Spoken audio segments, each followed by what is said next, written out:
Wala namang dapat ikabahala ayon sa Philippine Navy sa daang-daang barko ng China na namataan sa West Philippine Sea, partikular sa Mischief Reef. Bukod sa may sarili tayong assets doon, tuloy-tuloy din ang kanilang pagpapatrolya. Si Patrick De Jesus sa sentro ng Balita Live. Audrey, daang-daang barko ng China ang namonitor ng Philippine Navy sa West Philippine Sea.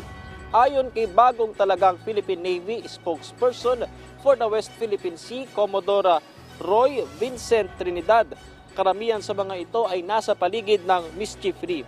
Hanggang 25 warship ng China ang namataan, habang 200 ang militia vessels at nasa 10 hanggang 15 ang barko ng China Coast Guard. Sabi ng Navy, normal lamang at hindi nakakabahala ang bilang na ito. Pero nanatili sila nakabantay sa magiging aksyon ng mga ito. Mayroon din tayong sariling asset sa West Philippine Sea na sapat ang bilang para magpatrolya.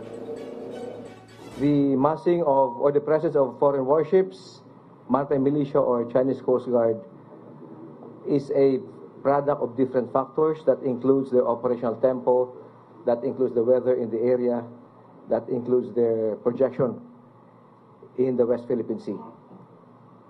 Nevertheless, the Philippine Navy and the armed forces will continue what we have been doing, supported by our constitutional mandate of ensuring our sovereignty is not violated, the territory is intact, and to continue looking after the welfare of the Filipino people. The numbers kasi, as the good Commodore said, they're consistent throughout the past years. So it's really not alarming in terms of the numbers, but what we are really concerned about is their actions towards our own troops. So we keep on repeating that, of course, we will always look out for the welfare of our troops on the contested waters. Iginiit naman ng AFP na hindi kailangang magpaalam kanino man ng Pilipinas sa pagkakaroon ng mga operasyon sa loob ng ating teritoryo.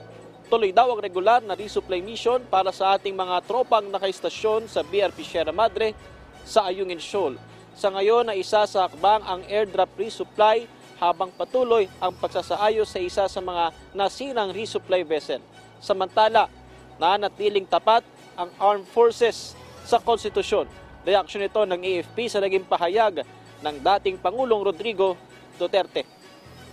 Ang Armed Forces po, nagbitiw naman po ang ating Chief of Staff ng kanyang statement that we remain united, we remain professional, and we are non-partisan po.